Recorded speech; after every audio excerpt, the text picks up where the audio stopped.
अतीत में एक समय ऐसा भी था जब तिब्बत देश पूरी तरह अध्यात्म और मानवीय चेतना को समर्पित था। तिब्बत की जमीन पर रोजमर्रा की जिंदगी में आध्यात्मिक और सांसारिक बातें आपस में गुंथी हुई थीं। तिब्बत की संस्कृति में मिलारेपा का नाम अपनी एक अलग पहचान रखता है। कम उम्र में ही मिलारेपा के सिर से पिता का साया उठ गया था। उसके पिता के पास काफी जमीन जायदाद और एक घर था। पिता के मरने के बाद मिलारेपा के चाचा ने उसका सब कुछ हड़प लिया और फिर वह उसकी माँ और छोटी बहन के साथ घर के नौकरों जैसा व्यवहार करने लगा। उसने मिलारेपा की पूरी जायदाद हड़प ली और वह उन लोगों के साथ खराब तरीके से पेश आने लगा। चाचा मिलारेपा के परिवार को कई तरीकों से परेशान करता। मिलारेपा अपने अंदर प्रतिशोध और गुस्से की भावनाओं के साथ बड़ा हुआ और वयस्क होने के साथ ही वह अपना घर छोड़कर कहीं दूर चला गया।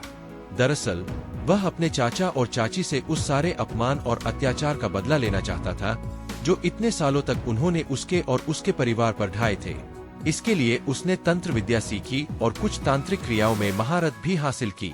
कई सालों बाद जब वह तंत्र विद्या में महारत हासिल वापस लौटा तो उसे पता चला कि उसकी माँ और छोटी बहन चल बसे थे। यह जानकर उसका गुस्सा और भी बढ़ गया। उसने अपने चाचा से बदला लेने का विचार बनाया, लेकिन वह इसके लिए एक सही मौके का इंतजार करना चाहता था। जल्दी ही उसे अपने चाचा के बेटे की शादी के रूप में यह मौका मिल भी गया। इस आयोजन पर उसके चाचा ने अपने सभी मित्रों को न्योता दिया था। जब सभी लोग आयोजन के लिए जमा हो गए तो मिलारेपा ने अपनी तांत्रिक शक्ति के बल पर घर में ओलावृष्टि करवा दी, जिसकी वजह से उसके चाचा चाची समेत 80 से 85 लोगों की मृत्यु हो गई। वह पूरी जगह ओलों से भर गई थी। हालांकि शुरू में अपना बदला लेकर मिलारेपा को बहुत खुशी हुई, लेकिन जल्दी ही उसे अपनी करनी पर पछतावा होने लगा। अगर कोई संवेदनशील व्यक्ति किसी चीज का दुरुपयोग करता है तो कुछ समय बाद उसे अपने भीतर से ऐसे ही अपराध बोध महसूस होता है। ऐसा सामाजिक तौर पर जमीर के जागने या फिर नैतिक कारणों से नहीं होता, बल्कि कहीं गहराई में हमारे भीतर ही कुछ हिल जाता है। जिंदगी कुछ इसी तरह से ही बनी है। मिलारेपा को भी भीतर से किसी चीज ने बुरी तरह से झकझोर कर रख दिया। तब उसने वही निश्चय किया कि वह खुद को इस दोष से मुक्त करवा कर ही रहेगा। उसके तर्क भले ही कितने सही हो, लेकिन उसने जीवन के मूलभूत सिद्धांत का दुरुपयोग किया था। यही वजह है कि वह अध्यात्म की शरण में जाना चाहता था। वह कुछ ऐसा करना चाहता था जिससे वह अपने पाप को इसी जन्म में धो सके। इसलिए वह गुरु की तलाश में निकल पड़ा। वह कई लोगों से मिला, लेकिन सभी ने उसे इसी जन्म में आत्मबोध कराने से साफ मना कर दिया। उनका कहना था कि वे उसे ऐसा कुछ तो सिखा सकते हैं जो उसके आत्मज्ञान को बढ़ाए। उसे दया, कृपा और प्रेम की राह पर चलना होगा, जिससे वह धीरे धीरे हर जन्म के साथ बेहतर होता चला जाएगा। लेकिन मिलारेपा को इन सबसे संतुष्टि नहीं मिल रही थी। दरअसल उसके भीतर अभी तक पश्चाताप, विद्वेष और गुस्से की भावनाएं भरी पड़ी थीं। अंत में एक व्यक्ति ने उसे मारपा के बारे में बताया कि वही उसकी मदद कर सकता है। मारपा के बारे में खास बात यह थी कि वह 3 बार भारत की यात्रा कर चुका थे।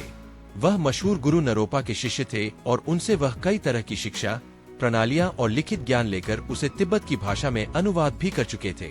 वह भारत के कई तांत्रिक मंत्रों का तिब्बती भाषा में अनुवाद कर चुके थे। यही वजह थी कि सभी लोग उनको जानते थे और उनको अनुवादक कहते थे। आखिर इस ज्ञान को लाने वाले भी यही थे। यह जानकर मिलारेपा मारपा की खोज में निकल पड़ा। जब वह उस शहर के पास पहुंचा जहां मारपा रहता था तो उसे कुछ बच्चे मिले। उसने उनसे पूछा, वह अनुवादक मारपा कहाँ है? एक बच्चे ने कहा, मेरे साथ आओ, मैं जानता हूँ कि वह कहाँ है। बच्चा उसे एक खेत में लेकर गया जहाँ मारपा जमीन जोत रहे थे। मिलारेपा को देखकर मारपा ने जमीन जोतना बंद कर दिया और उसे देसी बियर देते हुए कहा, इसे पी लो और फिर जमीन जोतने के काम में लग जाओ। मिलारेपा ने बियर पी और जुताई के काम में लग गया।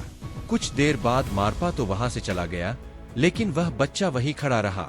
जब मिलारेपा ने जुताई का काम पूरा कर लिया तो वह वहीं एक तरफ हैरानी से भरा खड़ा हो गया, क्योंकि उसे पता नहीं था कि अब करना क्या है। वह बच्चा उसके पास आया और बोला, अब तुम अंदर आ सकते हो। वह बच्चा उसे मारपा के घर में ले गया और तब उसे एहसास हुआ कि वह दरअसल मारपा का ही बेटा था। फिर मारपा ने मिलारेपा से कई तरह की शारीरिक गतिविधियां करवाई। कुछ देर के बाद मिलारेपा ने झुककर मारपा से कहा, मैं आपसे धर्म की दीक्षा चाहता हूँ। मैं एक ऐसी प्रणाली, ऐसी क्रिया की तलाश में हूँ जो मुझे इसी जन्म में ज्ञानोदय दिलाए और बंधन से छुटकारा दिला दे। मैं अगले जन्म के फेर में नहीं पड़ना चाहता। मैं आपको अपना शरीर, अपना दिमाग और अपनी बोली सब कुछ अर्पण करता हूँ। कृपया मुझे खाना, कपड़े और ज्ञान दे। यह वाकई एक खूबसूरत बात मिलारेपा ने कही थी। लोग अक्सर मारपा के पास जाकर यह कहकर गलती करते थे कि हम आपको अपनी आत्मा देते हैं। आखिर जो आपकी है ही नहीं, उसे देना तो बहुत ही आसान है, लेकिन जो आपके पास है उसे देना बहुत ही मुश्किल है। अगर आप अपने गुरु को कुछ समर्पित करना चाहते हैं, तो अपने शरीर, दिमाग और बोली से बढ़कर कुछ और हो ही नहीं सकता है। इसके बाद आप अपनी राह पर होंगे। मिलारेपा की बात सुनने के बाद मारपा ने उसकी ओर देखा और फिर बोले, तुम अपना शरीर, दिमाग और बोली मुझे दे रहे, इसके बदले मैं तुम्हें खाना और रहने की जगह दे सकता हूँ। ज्ञान के लिए तुमको किसी और को देखना होगा, या फिर मैं तुमको ज्ञान दे सकता हूँ और रहने व खाने का अपना इंतजाम तुमको कहीं और से करना होगा। इच्छा तुम्हारी है। वह वास्तव में सौदेबाजी कर रहा था। यह सुनकर मिलारेपा ने कहा, ठीक है, मुझे आपसे ज्ञान चाहिए। मैं अपने खाने और रहने का बंदोबस्त कर लूंगा। इतना कहकर वह बाहर भिक्षा मांगने के लिए चला गया। मिलारेपा एक जोशीला व्यक्ति था और जो भी करता था उसमें कुछ ज्यादा ही कर बैठता था। वह बाहर भिक्षा मांगने चला गया और वह काफी दूर निकल गया और कई बोरे गेहूं के जमा कर लाया। दरअसल वह एक ही बार में साल भर का गेहूं जमा कर लेना चाहता था, ताकि वह मारपा के साथ बैठकर धर्म और ज्ञान की बातें सीख सके। उसने बहुत सारा गेहूं जमा कर लिया, जिसमें से थोड़ा गेहूं बेचकर उसने खाना बनाने के लिए पारंपरिक 4 मूठ वाला तांबे का एक बर्तन खरीदा। गेहूं के भारी बोझ के साथ वह मारपा के घर वापस आ गया और धड़ाम की आवाज के साथ उसने गेहूं का बोरा नीचे रखा। जब मारपा ने यह आवाज सुनी, तब वह दोपहर का खाना खा रहा था।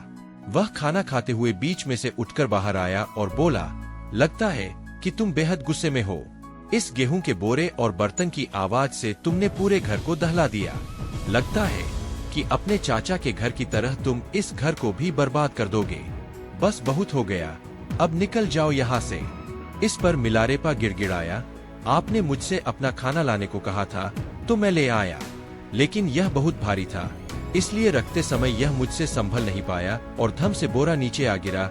मारपा ने कहा, नहीं, तुम्हारे रखने का तरीका सही नहीं था।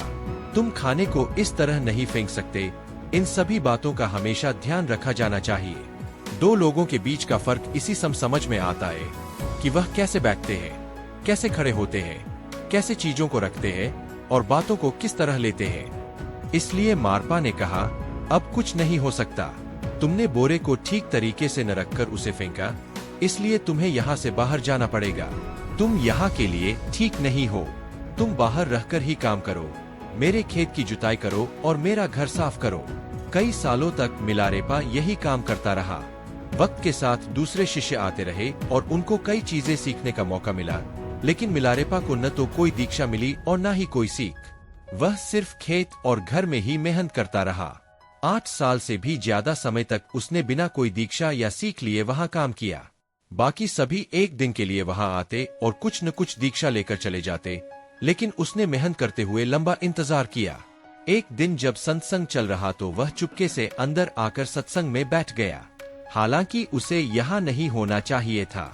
मारपा वहां आंखें बंद करके बैठा था, इसलिए मिलारेपा को उम्मीद थी कि दूसरे छात्रों के साथ उसको भी कुछ दीक्षा मिल जाएगी। लेकिन बंद आंखों के साथ ही मारपा ने अपने लोगों को बुलाया और उनके साथ मिलकर मिलारेपा की पिटाई कर दी। उसने उसे उठवा कर वहां से बाहर फेंक दिया। ऐसा बार बार होने लगा।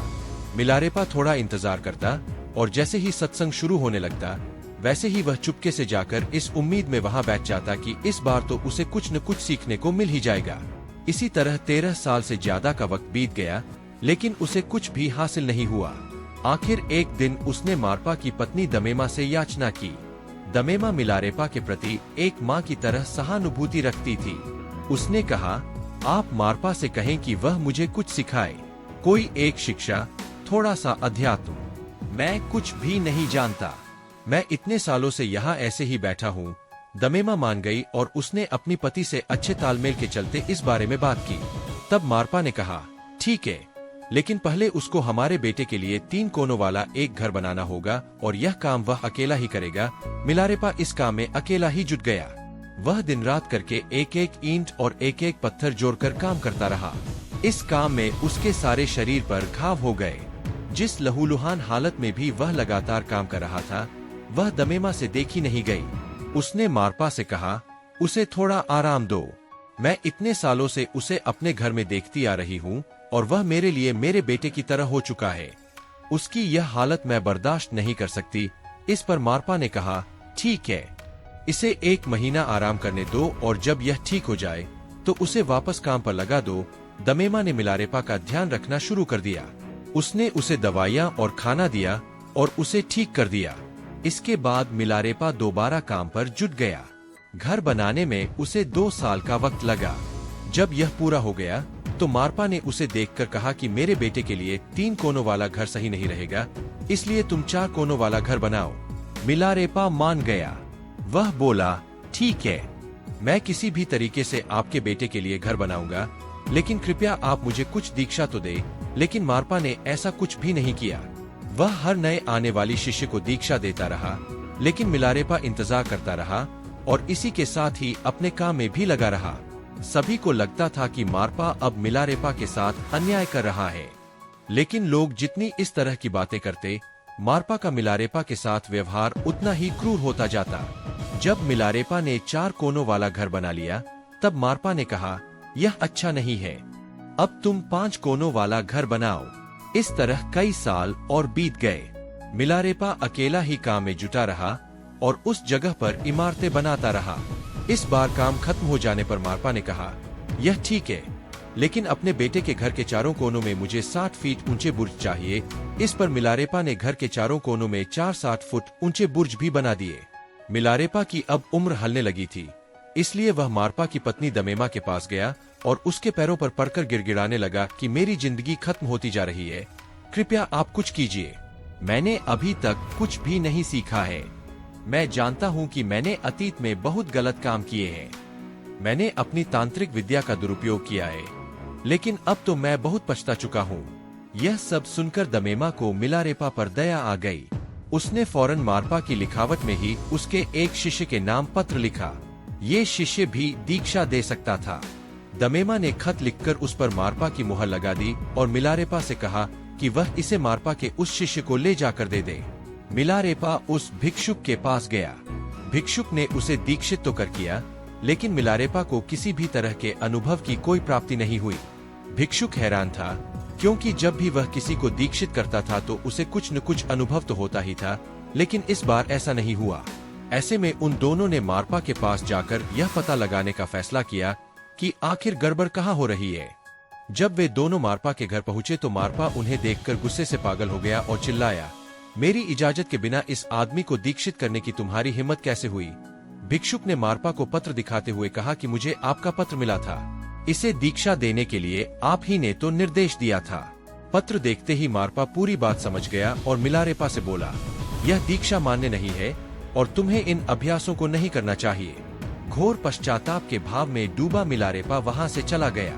मिलारेपा के वहाँ से जाते ही मारपा फौरन अपनी पत्नी और भिक्षुक से बोला, इतने सालों में मैंने उसे लायक बनाया था और तुम दोनों ने बेकार की दया दिखाकर मेरी सब मेहनत पर पानी फेर दिया।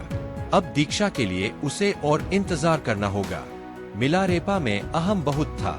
वह लोगों पर अपना अधिकार, अपना वर्चस्व चाहता था, इसलिए वह उन पर अपनी ताकत का इस्तेमाल करता था। मिलारेपा में ये सब कमियां तो थी, लेकिन उसमें जबरदस्त संभावना भी थी। इसलिए मारपा उसको केवल एक साधारण सा ध्यान योग सिखाकर उसकी विशाल संभावना को बेकार नहीं करना चाहता था। वह उसे कुछ भी सिखाने से पहले पूरी तरह से शुद्ध कर देना चाहता था। उधर मिलारेपा मारपा के घर से निकलने के बाद आत्महत्या करने की सोचने लगा। उसे ढूंढकर वापस लाने के लिए मारपा ने तुरंत किसी को भेजा। मिलारेपा वापस आया तो मारपा ने उसे कहा, अतीत में तुमने जो कुछ भी किया है, उसके बोझ से निजात पाने के लिए तुम्हें कुछ तरीके बता रहा था, लेकिन तुम बेवजह ज्यादा वक्त लगा रहे हो। अगर तुम मेरे कहे अनुसार चले होते तो यह बोझ कब का खत्म हो गया होता। तुम सब कुछ करते हो, लेकिन निकलने के लिए चोरी के रास्ते को, बुजदिली के रास्ते को अपना लेते हो।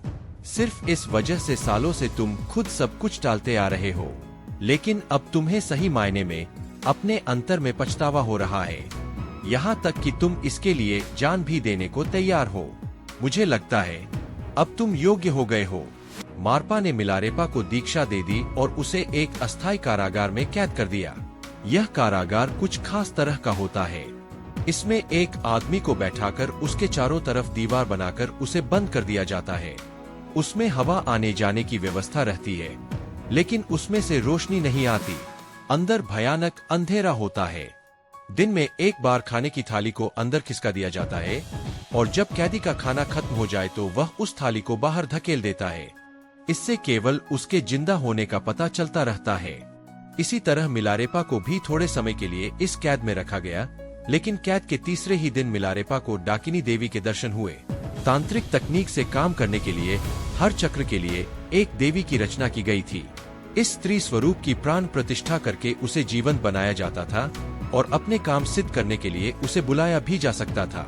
तांत्रिक पथ पर इन ताकतों की मदद के बिना कोई इंसान कुछ सार्थक काम भी नहीं कर पाता है। डाकिनी मिलारेपा के सपने में आई और बोली, मारपा ने तुम्हें अपनी शिक्षा तो दे दी है, लेकिन उसने एक अहम पहलू छोड़ दिया है जिसके बारे में खुद उसे ही नहीं पता है। जाओ और उसी से जानने की कोशिश करो। उससे पूछो कि वह जानता है कि नहीं। मिलारेपा कैद की दीवार तोड़कर फौरन मारपा के पास पहुंचा। मारपा ने उसे देखकर पूछा कि मैंने अभी 3 दिन पहले ही तुम्हें बंद किया था, तुम बाहर कैसे आ गए? मिलारेपा ने उसे डाकिनी के बारे में सारी बात बताते हुए कहा कि मैं नहीं जानता कि यह सच है या मेरा वहम, लेकिन ऐसा हुआ जरूर है। बस इसीलिए मुझे यह सब जानने के लिए आपके पास आना पड़ा। यह सुनते ही मारपा ने मिलारेपा के सामने सिर झुका दिया और कहा, मेरे पास भी यह ज्ञान नहीं है। चलो भारत चलते हैं। वहां मैं अपने गुरु से यह बात पूछूंगा। दोनों नारोपा से मिलने के लिए भारत आए। नारोपा से मिलकर मारपा ने उन्हें बताया कि डाकिनी सपने में आई थी और उसने कहा कि हमें यह खास शिक्षा नहीं मिली है। नारोपा ने ध्यान से मारपा को देखा और कहा, यह घटना तुम्हारे साथ तो नहीं घट सकती है। तुम्हें यह सब कैसे पता? मारपा ने जवाब दिया, यह घटना मेरे साथ नहीं हुई है, बल्कि मेरे एक शिष्य के साथ घटी है। यह सुनते ही नारोपा तिब्बत की ओर मुड़े और अपना सिर झुका दिया। उन्होंने कहा, अंधकार में डूबे उत्तर में आखिरकार एक छोटा सा प्रकाश चमका है। फिर उसने मिलारेपा और मारपा दोनों को बुलाकर उन्हें जीवन में संपूर्ण ज्ञान प्राप्त करने की पूरी शिक्षा दी। जब वे वापस लौटे तो मारपा, जो पहले गुरु के रूप में मिलारेपा से जुड़ा था, अब उसके शिष्य की तरह हो गया। तिब्बती संस्कृति में मिलारेपा एक चमकती हुई रोशनी बन गया। उसने एक लंबा जीवन जिया और अपने ज्ञान को दूसरे लोगों तक पहुंचाया। तिब्बती संस्कृति में पिछले कई सौ सालों के दौरान जो भी बड़ी चीजें हुई है, उनका आधार मिलारेपा द्वारा ही तैयार किया गया था। अगर कहानी अच्छी लगी हो तो अगली कहानी सुनने के लिए कमेंट करें और चैनल को सब्सक्राइब कर लें। आपके प्यार भरे कमेंट्स के लिए हार्दिक शुक्रिया। मिलते हैं अगली वीडियो में।